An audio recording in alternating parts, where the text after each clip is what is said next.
For our client is of the opinion that said declaration by UBS in and of itself completely precludes UBS from unilaterally closing a client's savings account without giving any reason or explanation. Þetta sem sagt auglýsing sem verður að vísa í sem bankinn reyndar sendi Bobby Fischer, þar sem hann lýsir því yfir að viðskiptavinir sem komi til liðs við UBS, eins og það orðað, verði viðskiptafélagar til æviloka og þeir lýsa þessu yfir og án fyrirvara og í brefinu sem lögfræðingar Bobby Fischer sendu UBS vísa til þessa og þar með sagt að bankinn hafi gefið yfirlýsingu sem Bobby Fischer hafi haft ástæðu til að trúa að hann væri öruggur með fé sitt hjá þeim til æviloka. Bobby var reyndar áður búinn að segja frá því að hann telur að bankinn hafi með því að loka reikningunum valdið sér gífurlegu fjártjóni og hann tók dæmi það hvernig hann hefði hagnast á því að eiga peninga hjá þessum fyrirtæki sem eitt af stærstu bankafyrirtækjum í heiminum.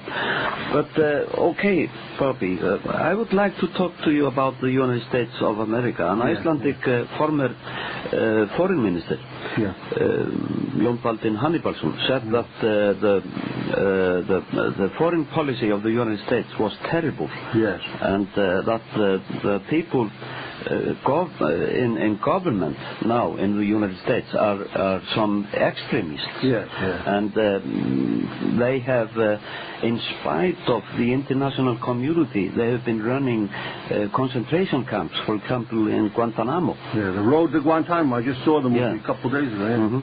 What, this is your former homeland. How is that feeling to witness this?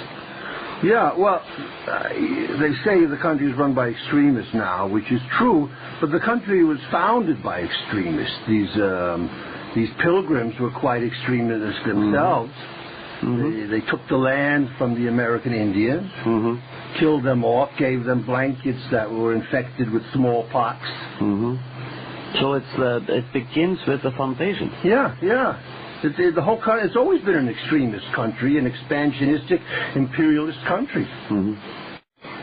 But you said you'd seen the film about the Guantanamo. Yeah. Was it a surprise to you to see what the Americans are doing in Guantanamo? No, it wasn't a surprise at all. I mean, I've been following it, but it really brought it home. That scene, did you see the movie? No, I haven't seen it. There was a really terrible scene where they put one of these prisoners in a little cell, and they turn up the music loud. Really horrible music, you know. Some blasting in his ear for hours. And then they have a guard next to him, you know, pushing him down, saying, confess that you're Al-Qaeda. So it's a torture. Yeah, torture, outright torture. And worse than torture, I mean, this I'm sure will damage your hearing and even your brain. This is really vicious and malicious and unforgivable. I mean, you know, well, the whole idea of interrogations is just a euphemism for torture. Because, you know, what if somebody brings you in to be interrogated? What if you say, no, I don't want to be interrogated. I have the right to remain silent. Then they're going to beat you up and smash you, right? So this whole, you know, the whole thing is just torture. That's what it's all about. That's what it is. But I would, at the end of our conversation, I would like to talk a little bit about the chess and maybe about the chess of past century and maybe the former part of the last century. I was reading about you, some comments about your thinking in chess, and it didn't surprise me, but it was a wonderful comment in the book of Vladimir Postner about your playing. I don't know how to playing strategy, you could say. Yeah, this was from his book Parting with Delusions. This came out in 1990. And he used to be the voice. He used to be on Radio Moscow, North American service. The official. And he's a very unusual person. He didn't speak Russian until I think he was in his late teens. Okay. Yeah, he was born in France, brought up in America. I think he left America when he was about 15. Went to East Germany for a couple of years. Didn't come to Russia till he was about 17. That's really strange. Yeah. But he's a linguist. I think he speaks many languages, several languages perfectly. So he mastered Russian. And anyway, I've listened to hundreds and hundreds of his commentaries through the years. I think he was on there for about 18 years on Radio Moscow, almost every day. Yeah. And I never really knew who this guy was. I just knew he spoke perfect American English, and he had what sounded to me like a Jewish name. I didn't know where this guy was coming from, you know. But anyway, he wrote this book, and he said some very nice things about you. Can I read this? Yes, please. Okay, this is on Fischer.jp also, by the way. You can download it there. This is from page 272 of the book, Parting with Delusions. I remember Mark Taimanov, an international grandmaster, and at one time a contender for the World Chess Crown, talking about losing his match with Bobby Fischer by the implausible score of 6-0. For those of you whose knowledge of chess is limited, I should make it clear that grandmasters never lose matches by a score of whatever to nothing, especially considering that a draw counts for half a point and more games are drawn during a match than are won or lost. So when Taimanov fell to Fischer 6-zip, it was a sensation that rocked the chess world.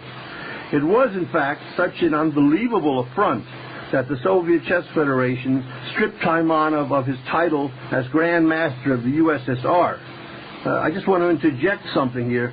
The Jew-controlled press is stripping me of my title of Grand Master by their lies in the press. They refer to me in the press now, and I have the clippings, as former Grand Master.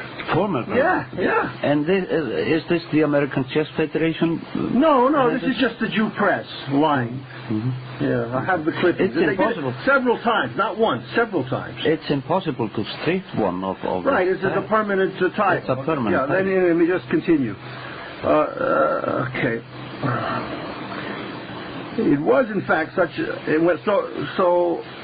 he fell to Fischer's 6-zip. It was a sensation that rocked the chess world. It was, in fact, such an unbelievable affront that the Soviet Chess Federation stripped Taimanov of his title as Grand Master of the USSR. Later, when several other grandmasters were blitzed by Fischer, the Soviet Chess Federation realized its mistake, but refused to acknowledge it.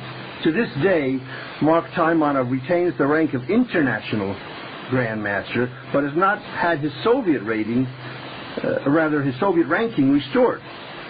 Describing his famous defeat at the hands of the future world champion, Taimanov said, "When grandmasters play, they see the logic of their opponent's moves. One's moves may be so powerful that the other may not be able to stop him, but the plan behind the moves will be clear. Not so with Fischer. His moves did not make sense. At least to all the rest of us, they didn't. We were playing chess. Fischer was playing something else. Call it what you will. Naturally, there would come a time when we finally would understand what those moves had been about. But by then it was too late. We were dead." And then he continues here. This is interesting. "Gorbachev is that kind of a political player. No one understands his moves, not until it is too late.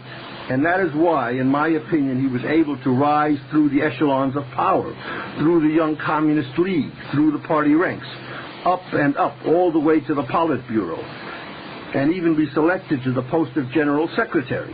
If anyone had been able to read his mind before that, Gorbachev would be dead." And he continues. Yeah, and he really speaks about your chess. It doesn't surprise us who remember your tournament and your match against Spassky in '72, or even something else about you. I even have spoken to chess players on the street in New York City that remembered you playing chess there. By the way, is Gorbachev still in town? I don't know if he is. I think he was yesterday, but I don't know today. I don't remember. I don't know his plans.